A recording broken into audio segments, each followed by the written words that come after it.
Class 9 chapter number 7 जिसका नाम है ट्राइंगल। आज हम ट्राइंगल का कॉन्सेप्ट सीखेंगे। ठीक है, बेसिक कॉन्सेप्ट बोल सकते हो, इंट्रोडक्शन बोल सकते हो, जिससे कि थोड़ा सा आइडिया मिले, थोड़ा सा ग्रिप हो, जिससे कि आगे आने वाला जो क्वेश्चंस है वो हम कर पाए। मैक्सिमम लोग ये चैप्टर्स के क्वेश्चन देखते हैं ना तो डर जाते हैं और बहुत सारे लोग तो छोड़ देते हैं। ठीक है, तो पहले उसके बेसिक कॉन्सेप्ट जानो। पहले अगर बात करते हैं ट्राइंगल की, तो ट्राइंगल से रिलेटेड आपको बहुत सारे, पहले तो ट्राइंगल होता क्या है वो समझ लो।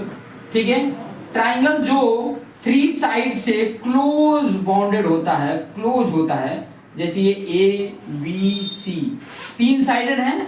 ठीक है, साइड क्या बोलते हैं इसको, साइड किसको बोलेंगे, जैसे ये ए बी है, जैसे ये बी सी है, जैसे ये ए सी है। ठीक है, अब ये ए बी को मैं बी ए भी लिख सकता हूं, बी सी को सी बी भी लिख सकता हूं, ए सी को सी ए भी लिख सकता हूं। ये साइड है, क्लियर। ऐसे ही एंगल है, एंगल्स भी है, यहां पर दिख रहे होंगे, एंगल्स भी आपको दिख रहा होगा।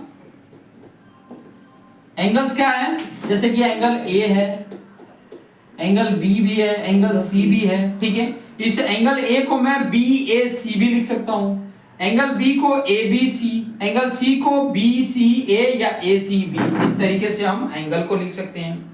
ये तो ट्राइंगल की बात हो गई। अच्छा, ट्राइंगल में एक और खास बात होती है कि इन तीनों एंगल का सम जो होता है, angle A plus angle B plus angle C, internal angle का सम जो होता है वो होता है 180 डिग्री।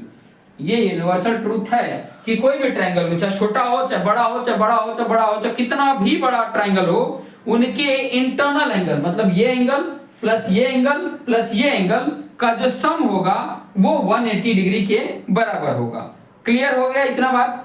अच्छा, इसके बाद आपको अलग अलग डिफरेंट टाइप्स के ट्राइंगल हैं वो भी जानना जरूरी है। अलग अलग डिफरेंट टाइप्स के ट्राइंगल क्योंकि बहुत हेल्प करते हैं। कई बार क्या होता है ना, जैसे ट्राइंगल की जो खास बात है वहां पर सिर्फ नाम दिया रहेगा, अब उसकी प्रॉपर्टीज नहीं आती है तो वहां पर आप अप्लाई नहीं कर पाते हो क्योंकि डेटा कम दिया रहता है। कई बार क्या होता है कि आपको डेटा जैसे दिया है, डेटा उसमें ऐसा लगता है कि ये सफिशिएंट नहीं है, कुछ डेटा मिसिंग है, लेकिन कई बार ट्राइंगल का नाम दिया रहता है उसमें ही उसका कुछ वैल्यू छिपी रहती है।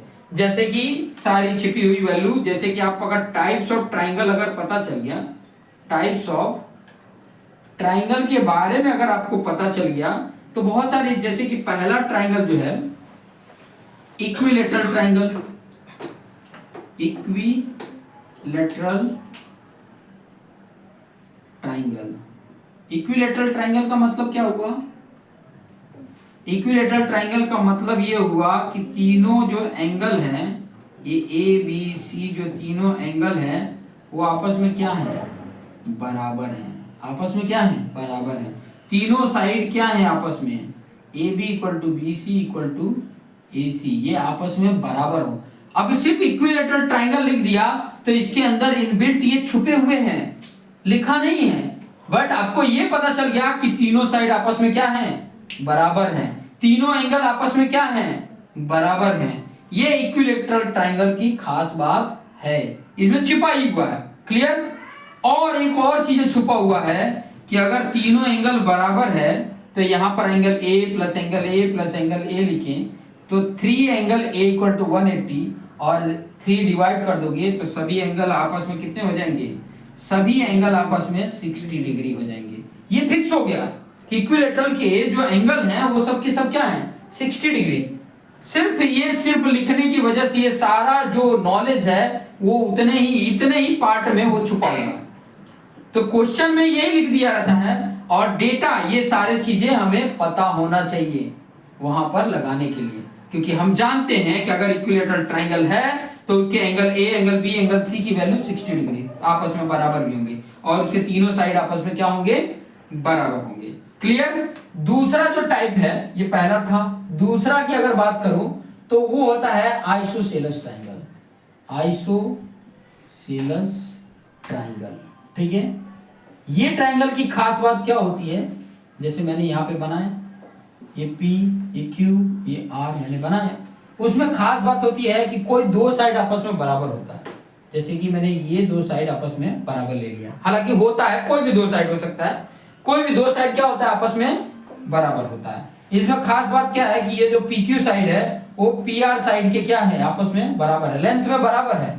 अगर ये बराबर है तो उसके साथ साथ बेस पे ये जो बनने वाले एंगल ये दोनों बराबर है, तो ये इनके साथ एंगल भी क्या होंगे आपस में बराबर होंगे।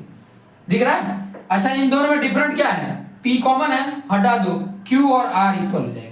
ऐसे भी एंगल को इक्वल कर सकते हो, ठीक है? ऐसा लॉजिक सेट कर सकते हो कि PQ equal to PR, side तो बराबर है, अब एंगल कौन से बराबर होंगे?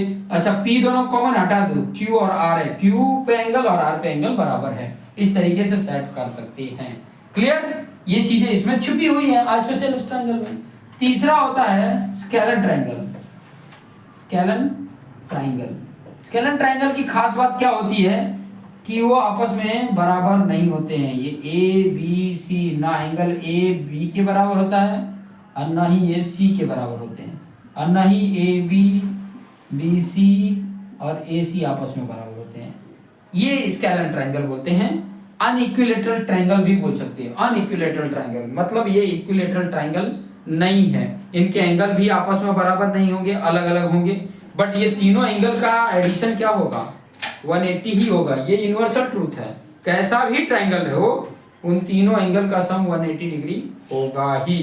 ये चीजें पता चल गई। उसके बाद से चौथा आपके सामने आ गया जिसका नाम है राइट ट्रायंगल। क्या है? Right triangle. राइट ट्रायंगल की खास बात होती है कि एक एंगल उसमें 90 डिग्री होगा, ABC, ठीक है? राइट ट्रायंगल, राइट ट्रायंगल में एक एंगल क्या होगा, 90 डिग्री होगा। इसकी खास बात यही है कि राइट ट्रायंगल बोला है तो उसमें कोई ना कोई एक ट्रायंगल क्या होगा, 90 डिग्री होगा। तो इन दोनों का सम कितना होगा, 90 ही होगा, क्योंकि तीनों का एडिशन कितना होता है, 180। 180 में से ये 90 तो निकाल दोगे तो 90 ही बचेगा, मतलब इन दोनों का सम 90 है। तो ये चीजें भी इसके साथ ही छुपा हुआ है।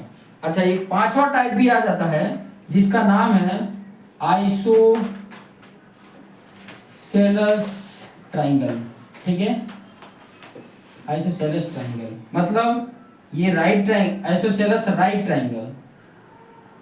तो राइट ट्रायंगल में राइट तो 90 होगा, आइसोसेलेस मतलब ये दोनों साइड बराबर, और ये तो सबसे लॉन्गेस्ट साइड होता है, PQRS ले लो। तो ये 90 डिग्री भी इधर है और ये साइड के बराबर भी है। आइसोसेलेस बोला तो मतलब दो साइड कोई भी बराबर होगा, और इसमें हाइपोटेन्यूस आ जाता है तो ये तो किसी के बराबर होगा नहीं, तो बचा ये दो साइड आपस में बराबर है। क्लियर हो गया? इतनी पॉइंट, इतनी बात समझ में आ जाने से बहुत सारे कॉन्सेप्ट जो है वो इसमें छुपे हुए हैं। देखो, खाली नाम में छुपा हुआ है, इसके नाम में इतनी बातें छुपी हुई है, इसके नाम में ये 90 डिग्री छुपा हुआ, इसके नाम में ये सारी पॉइंट छुपी हुई है। तो क्वेश्चन में सिर्फ नाम लिखेगा तो हमें ये क्लिक होना चाहिए कि इसका मीनिंग ये है। कई बार डेटा नहीं दिया रहता है तो अभी पूछ लेता है, जैसे मान लो ये बनाया हुआ है और बोलेगा कि ये इक्विलेटरल ट्रायंगल है, find the angle of C, तो ये पता होना चाहिए। हालांकि ऐसा चीजें ऐसा नहीं पूछेगा, उसमें कुछ और चीजें उसके वजह से पूछेगा। तो ये सब जानकारी हमें थोड़ी पता रहना चाहिए, क्योंकि ट्रायंगल में जो मेन इंपॉर्टेंट पार्ट हमें सीखना है वो है हमारा कॉन्ग्रुएंसी।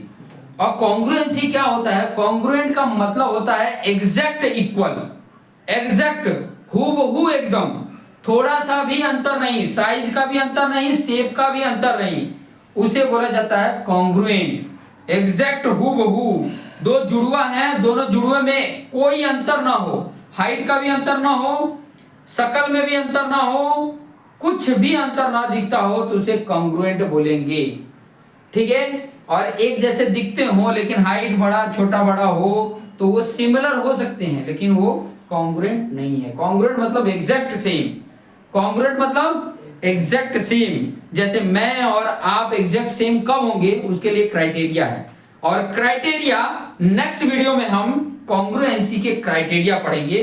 कोई चीज आपस में इक्वल है तो कुछ तो रीजन होगा, बताओगे क्या रीजन बताओगे? उसका शेप इक्वल है या कुछ और इक्वल है, तो कुछ तो रीजन होगा जिससे मैं बता दूंगा। दो ट्रायंगल मैंने बना दिया, अब दो ट्रायंगल आपस में ये कॉन्ग्रुएंट हैं, वो कैसे हम बताएंगे कि दिख रहे हैं एक जैसे? तो है नहीं, उसके लिए क्राइटेरिया है। और कितने क्राइटेरिया हैं? 5 क्राइटेरिया हैं। कितने क्राइटेरिया हैं? 5 क्राइटेरिया में से कोई एक पर भी अगर वो फिट होता है तो वो कॉन्ग्रुएंट है, अदरवाइज नहीं है।